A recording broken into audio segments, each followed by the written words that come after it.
algumas definições para ajudar a gente a compreender melhor aquilo que vai ser falado. Primeiro, eu quero esclarecer uma diferença entre poder e autoridade. Porque numa versão da Bíblia fala Jesus tem todo o poder, em outro fala tem toda a autoridade. É porque ele tem os dois, né? Só que as duas palavras, elas são sinônimas, elas são palavras que têm mais ou menos o mesmo sentido.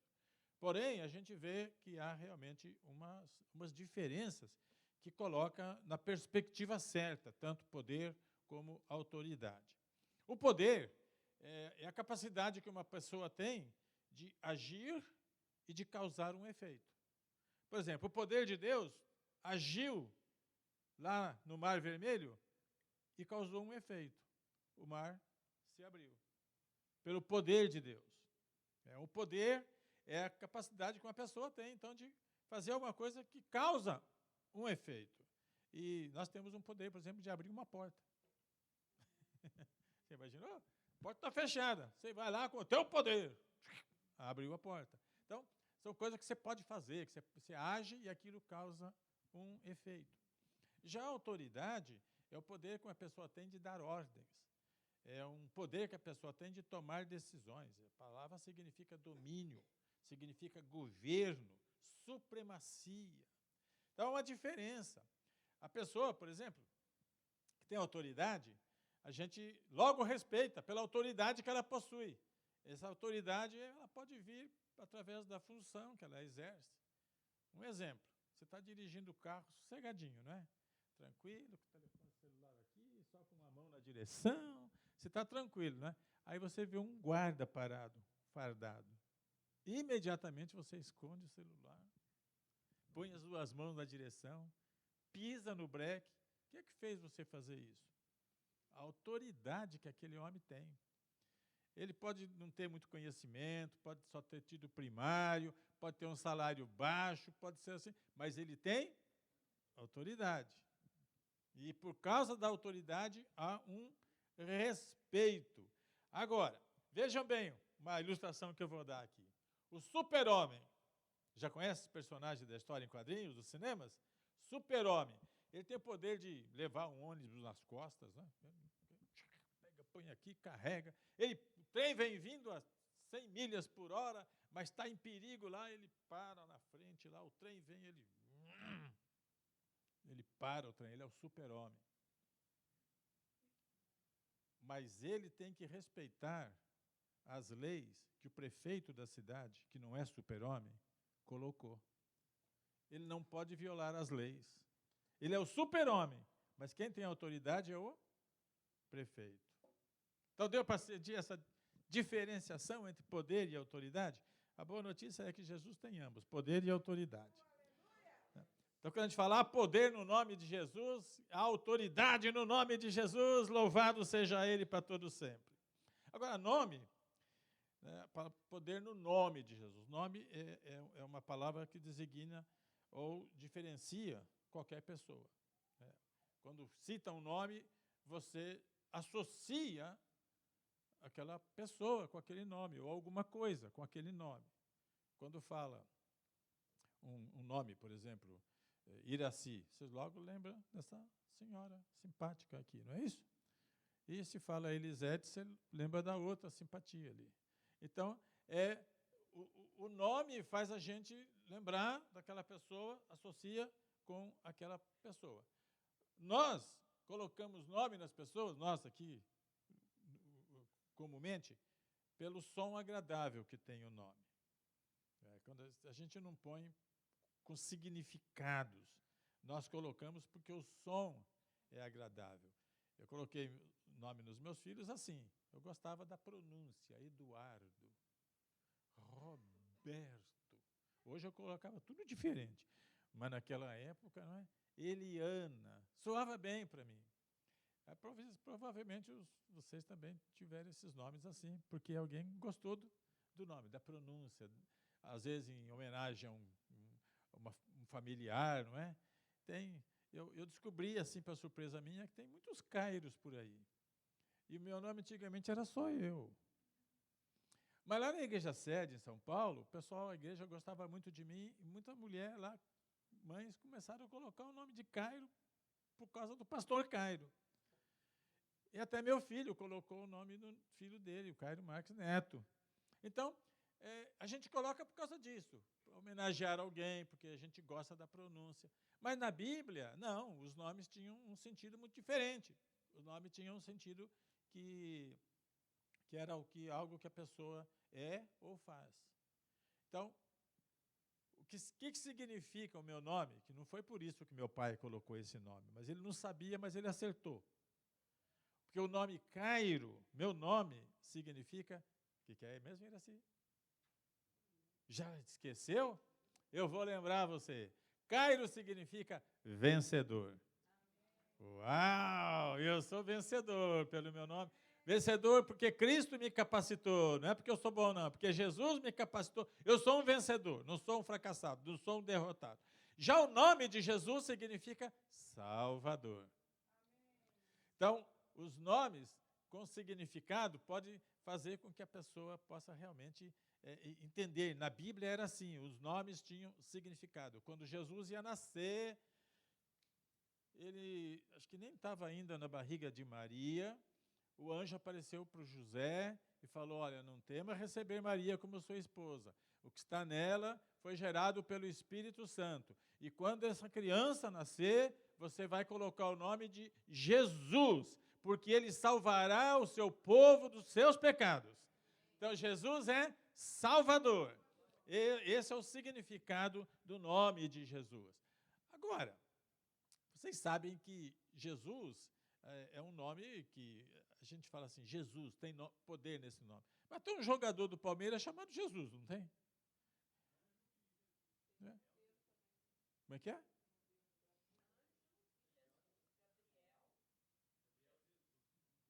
Gabriel de Jesus?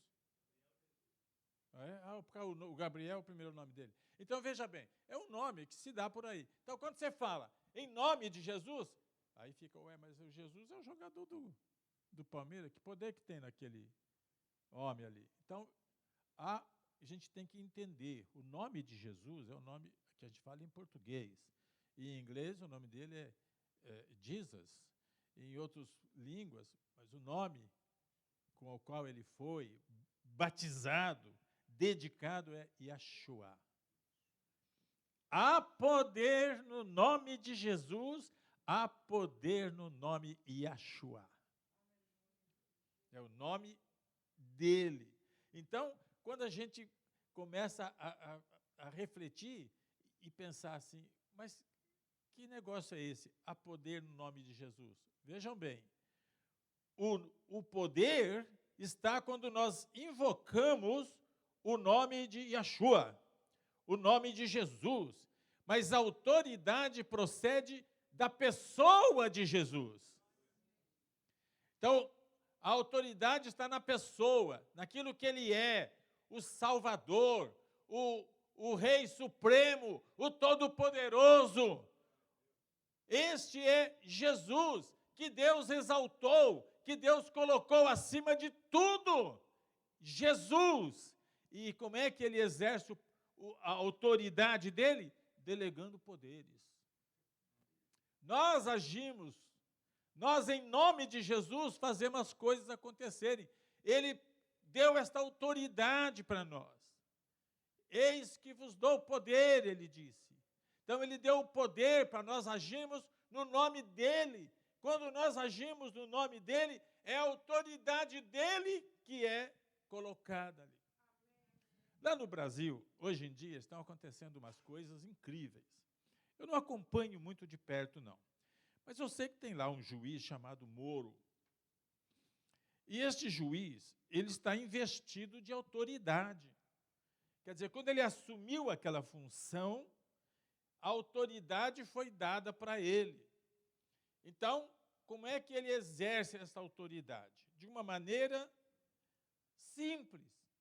Quando, vejam bem, a Dilma, o Lula e muitos ministros, homens fortes, poderosos no Brasil, que foram levantados investigações sobre ele, e este juiz chamado Moro, lá de Curitiba, o que ele faz? Ele verifica tudo aquilo lá e vê que tem coisas erradas, e ele tem autoridade. E na autoridade que ele tem, ele pega funcionários lá, policiais, vai lá e fala, vai na casa do Lula e prende ele.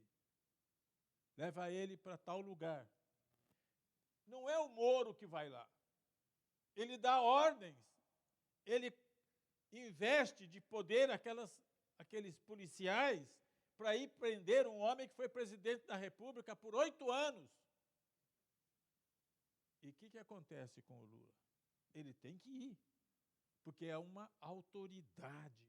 É isto que acontece quando Jesus age, a autoridade dele entra em ação e os outros têm que obedecer. Como é que ele faz isso? Enviando homens, mulheres, para agir no nome dele. Quando a gente age em nome de Jesus, nós estamos levando a autoridade que ele tem.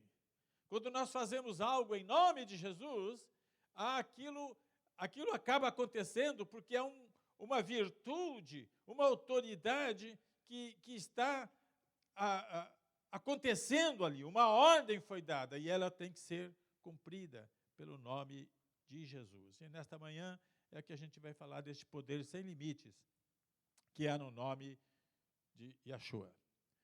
Jesus disse assim, foi-me dada toda a autoridade, nos céus e na terra. Isso está em Mateus 28, 18. Quer dizer, uma declaração feita por Jesus, ela é forte, porque ele diz, foi-me dada toda a autoridade.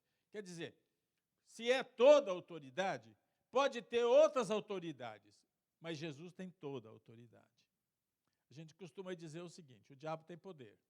O diabo faz muita coisa. O diabo tem muito poder, mas Jesus tem todo o poder. Então, quem pode o mais, pode o menos. Jesus tem toda a autoridade. E todas as autoridades, todos os principados, todos os poderes, todos eles, não tem uma exceção, todos estão embaixo da autoridade de Jesus Cristo, nosso Senhor e nosso Salvador. E Jesus exerce essa autoridade, concedendo poder para que seus servos apliquem o que ele, Jesus, determinar. Então, vejam bem, quando nós, como homens e mulheres de Deus, vamos expulsar um demônio que está na vida de uma pessoa, nós não precisamos ficar chacoalhando, segurando. Usa somente o nome de Jesus, porque tem poder neste nome. A expulsão de demônios não é feita pela força, por violência. É simplesmente dar uma ordem. E o diabo sabe quem é Jesus. Os demônios conhecem este nome e tremem. Então, na hora de expulsar demônio, às vezes tem demônio violento, tudo a gente segura para não machucar ninguém. Mas para expulsar, você simplesmente fala em nome de Jesus. Sossega, sai, o que você quer fazer. Eu era jovem. Eu e Iraci íamos na igreja todo domingo, sentávamos sempre no mesmo banco, parecia que a gente tinha alugado aqueles banquinhos ali. Era o nosso lugar cativo. A gente ia lá, sentava ali, e o pastor Geraldino, que fez nosso casamento, fez nossas bodas de prata, consagrou os nossos filhos. E o que acontece? O Geraldino estava lá num domingo de ceia, pregando a palavra de Deus, e ministrando a palavra, e de repente entrou ali pelo corredor da igreja um homem que era meio conhecido, estava sempre criando problema ali. E entrou lá, eu quero não sei o que lá, sabe assim, acho que estava meio bêbado, né? E querendo tumultuar o culto, o pastor Geraldino, sem se mover daqui, do lugar que ele estava, ele simplesmente estendeu as mãos e falou, cala-te, sossega, sai em nome de Jesus. O homem imediatamente mudou todinha a atitude dele. Por quê? Porque foi usado em nome de Jesus.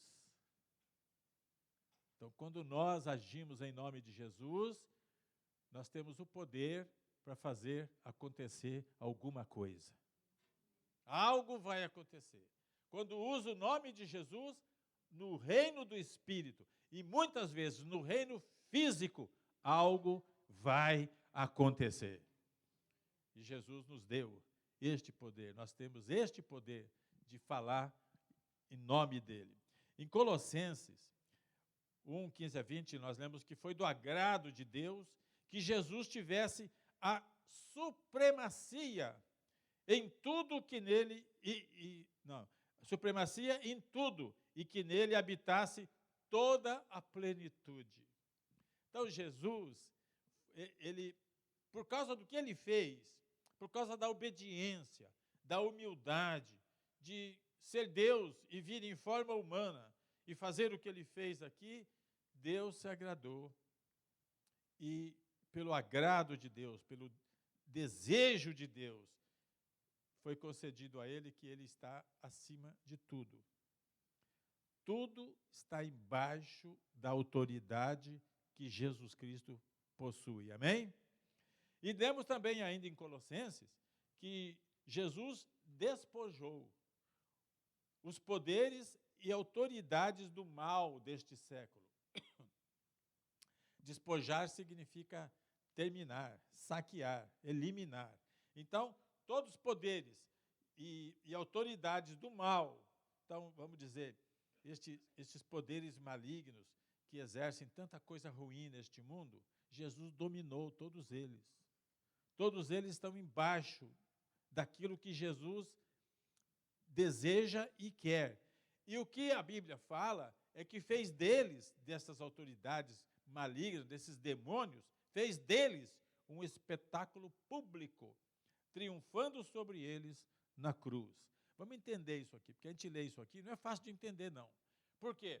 Porque o que Paulo está usando, quando ele escreveu isto, é que nos tempos romanos, quando eles iam para a guerra e conseguiam as vitórias sobre os outros exércitos, sobre outros povos, outras nações, eles faziam um desfile pela cidade de Roma. No desfile, o rei vencido ia sendo levado para todo mundo ver quem é que perdeu, quem é que foi humilhado, quem é que foi derrotado. Foi isto que Jesus fez. Derrotou Satanás, derrotou todo o mal e triunfou deles publicamente. Satanás foi humilhado, foi diminuído, os demônios sentiram isto e todo mundo soube que Jesus Cristo é o vencedor e é o Senhor. Então é uma comparação feita daquele tempo em que eles viviam e que o que Paulo está tentando mostrar para eles é o seguinte, que Jesus Cristo é o Supremo, que se é Supremo é porque não tem ninguém acima dele. Ele é o que está acima de tudo. E todos esses poderes do mal, todas essas coisas satânicas que acontecem por aí, gente, hoje está acontecendo muito, né? Não se preocupem, está tudo embaixo de um poder maior. Jesus Cristo está no controle de tudo. Lá no céu, ele está sentado no trono, tem governo, tem coisas que acontecem que estão acontecendo para um fim determinado para que as coisas aconteçam do jeito que Deus quer. Então, a gente vai seguindo aqui e vê que há uma importância tremenda neste nome Yahshua. Você pode, de vez em quando, agora que você aprendeu um pouquinho uma palavra hebraica, não é? Yahshua. Você pode, de vez em quando, falar Jesus, Yahshua, Jesus. Você está falando para a mesma pessoa. Help me, ajude-me, dá-me forças. E você vai, quando a gente termina a oração, como é que a gente termina as orações? Porque se não usar em nome de Jesus, nossa oração não tem eficácia. Quem seria a pessoa mais poderosa no mundo hoje? Obama. Não tem ninguém com mais poder do que esse homem, gente. Essa nação aqui é a nação mais poderosa do mundo, e ele é o que está acima de tudo. Aí você faz aquela oração de choro, de lágrima, de dor, e fala, e eu peço em nome de, como é que ele chama? Barack Obama. O que acontece? Nada. Aliás, até pode piorar por causa do nome, né? Mas se você ora, uma oração simples, você nem sabe pronunciar certo as palavras, não conhece muito de teologia, mas você orou, abriu tua alma, se derramou perante o Senhor, e você fala em nome de Jesus. Lá no céu vem ordem direta. É em nome de Jesus. Milhões e milhões de anjos estão lá para servir os salvos aqui na terra. E aí vem uma ordem lá, vai, corre lá, ajuda aquela lá, ajuda aquele, porque está orando no nome de Jesus. Ah, mas tem demônio lá. O demônio não pode, vai, manda um anjo poderoso aí, manda esse demônio embora. Gente, nós estamos guardados e protegidos por quem tem todo o poder, não só na terra ou no céu, mas até embaixo da terra, onde tem qualquer criatura, ali há a virtude e o poder do nome de Jesus Cristo. A Bíblia fala que Deus Pai deu a Jesus o nome que está acima de todo o nome.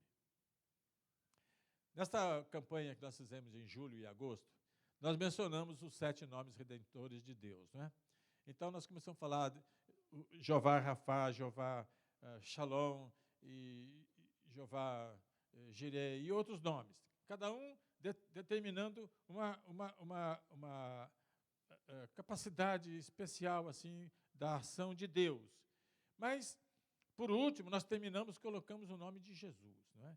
E por que o nome de Jesus? Diz a Bíblia em Filipenses 2,9. Está acima de todo o nome, então o nome de Jesus é aquele que predomina. Todas as virtudes que estão lá nos nomes hebraicos, Jeová Jireh, Jeová, está tudo em Jesus. Jesus é aquele que detém tudo, tudo reside nele, tudo está nele, porque Deus deu para Jesus o nome que está acima de todo nome, porque no nome de Jesus, todo joelho se dobra, toda língua confessa, Jesus Cristo é o Senhor. Quer dizer, Deus exaltou Jesus acima de todas as outras coisas. Deu para ele um nome que está acima de todo nome. Pode ter nomes poderosos que já passaram por este mundo, gente. Já houve, na história da humanidade, houve homens com um poder tremendo. Imperadores, reis, foram tremendos. Homens que subjugavam, que com uma ordem dele morriam centenas de pessoas. Com uma ordem deles, muitos eram favorecidos. Todos estes reis, imperadores, poderosos, todos eles vão se dobrar aos pés de Jesus, porque Jesus é o Todo-Poderoso. Homens que negavam, que debocharam de Jesus, do nome dele aqui na terra, vão confessar, e Jesus é o Senhor. Então, Jesus tem um poder que está acima de qualquer poder, porque Deus deu a ele este nome que está acima de todo nome. O próprio Jesus, uma vez, declarou assim: meu Pai vai dar para vocês tudo o que vocês pedirem em meu nome. Eu já mencionei isso. Quer dizer, se a gente pensar bem aqui, nós não temos coisas que a gente precisa, às vezes, porque nós não pedimos. A gente fica meio intimidado. Às vezes a gente fica achando que pedir aquilo, será que é certo? Mas o que Jesus fala, meu Pai lhes dará tudo. Ué, tudo? Tudo que pedir em nome de Jesus, tem que pedir no nome dele. Jesus falou, tudo que você pedir em meu nome vai ser concedido, vai ser dado para você. Nós não temos muita coisa porque a gente não pede. Às vezes, a gente só quer pedir aquela coisa grande, enorme. Pensa na simples também. Quando eu penso em coisa simples, eu nunca me esqueço daquele caso da igreja no Ipiranga. Nós fomos visitar lá uma mulher na igreja do Ipiranga, ela estava lá com a casinha dela, simples, tudo, e ela falou que o maior desejo dela era ter azulejo na cozinha. Uma coisa simples, azulejo. Ah, mas por que você não põe? Ah, porque não sei o que. Peça, nós falamos, peça para Deus. Ele vai, mas não tem dinheiro. Peça. 5, 6 meses depois, estava todo azulejo lá. Porque ela pediu. O nome de Jesus abre portas, gente. O nome de Jesus quebra barreiras. O nome de Jesus faz coisas acontecerem. Nós pedimos, elas acontecem. Nós precisamos realmente ter aquela confiança de pedir, como diz Tiago, não peça com dúvida. Você pede duvidando, é como se não tivesse pedido. Mas se a gente pedir e usar com fé o nome de Jesus, lá no céu vem chuva de bênção sobre a nossa vida. Vem saúde, vem alegria, vem harmonia no lar, vem filhos que respeitam, tudo uma porção de coisa que a gente fica na nossa vida agitada e tribulada. Talvez a gente não precisasse sofrer tudo isto, mas às vezes sofre porque nós não pedimos. Tiago falou, vocês não têm porque vocês não pedem. Então a gente tem que entender que nós estamos aqui embaixo desta bênção. Agora, também, quero dizer para vocês, nós somos cristãos, temos uma vida tremenda, em que as coisas da nossa vida são transformadas, mas a gente pensa assim, poxa, porque eu sou cristão, eu estou livre de tudo. Eu sou cristão, agora eu tenho Jesus, agora eu não pego gripe, agora eu posso comer sem parar, que eu não engordo, eu posso colocar a mão no fogo, que eu não me queimo. Alto lá. Existem princípios criados por Deus que regem a natureza e nós precisamos tomar muito cuidado com isso, né? Então, nós cristãos, porque nós somos crentes, salvos, nós não estamos livres de epidemia, essas coisas, porque nós temos um corpo carnal. E na nossa vida cristã também acontecem coisas imprevisíveis. Acontecem coisas que a gente não planejou. Nós não esperamos por estas coisas, não é? E por causa dessas coisas imprevisíveis, a gente vê também na narração bíblica, né? Um dia, os apóstolos, né? Jesus já tinha ressuscitado, já tinha subido para o céu, e os apóstolos conversavam entre si, e, sabe, eles estavam vivendo uma experiência nova. Já tinha descido o Espírito Santo, eles já estavam revestidos de poder. E um certo dia, o Pedro e o João, dois amigos, que conheciam bem a Jesus, né, na verdade, Jesus tinha 12 apóstolos, mas dos 12, ele tinha 3 que eram muito chegados a ele, Pedro, Tiago e João. Esses 3 formavam o círculo mais íntimo com Jesus. E Pedro e João tomaram, mais ou menos assim, principalmente Pedro, a liderança do trabalho naquele princípio da pregação do Evangelho. E eles combinaram entre si, né, conversaram lá, Pedro e João, escuta, será que não é bom a gente ir lá orar, não? E lá naquele tempo tinha o horário certo para a oração. Era 3 orações por dia, né? Parece que tinha umas 9 da manhã, outra meio-dia e outras 3 da tarde. É a hora que eles iam para o templo para orar. Assim como a gente marca o horário de oração aqui, né? Quando a gente vai fazer, eles também tinham lá, mas aquilo era seguido. Todos os dias eles tinham aquele momento da oração. Então eles combinaram de ir fazer uma oração no templo. E quando eles estavam chegando lá no templo para fazer a oração deles, da hora da tarde, eles encontraram uma coisa que eles não planejaram. Algo diferente estava para acontecer. Então, eles viram ali um homem aleijado de nascença, ser colocado ali na porta para pedir esmola, porque nasceu assim. Então, paralítico, não podia, certamente, fazer tudo aquilo que as pessoas fazem, então ele vivia de esmolas. Abre aí para mim.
Isto mostra o que acontece no relato de Atos 3. O aleijado, de nascença, quer dizer, nasceu assim. Mas Pedro fala para ele, olha para nós, em nome de Jesus. Ele deve ter falado, em nome de Yahshua. Ande, deu a mão para ele, levantou e o paralítico começou a correr, a dar saltos. Isso é um milagre e maravilha ao mesmo tempo. Porque quando uma pessoa fica imobilizado no braço por algum tempo, até voltar aos movimentos, demora, gente. Causa dor. E aquele ficou curado e começou a correr e pular imediatamente. Por que aconteceu isso? Porque, como nós ouvimos nesta canção, há poder no nome de Jesus. E este poder, gente, está aqui para nós. Nós precisamos crer e pedir com fé, em nome de Jesus, para que as bênçãos nos sejam concedidas. Este paralítico foi curado. Vejam que ele pediu esmola, ele pediu dinheiro. Mas nós temos mais do que dinheiro para dar para as pessoas. Assim como Pedro e João, não temos dinheiro, não temos prata, não temos ouro, mas nós temos algo muito maior para você. Em nome de Jesus, ande, levanta, ande. Deu a mão, levantou e ele andou. Este poder está aqui para nós, ao nosso alcance, na nossa vida, porque o nome de Jesus habita em nós. E Jesus tem se agradado de cada um de nós, eu creio. Louvado seja Ele, para todos sempre. Bendito seja o nome de Jesus. Na conclusão do culto desta manhã, nós vamos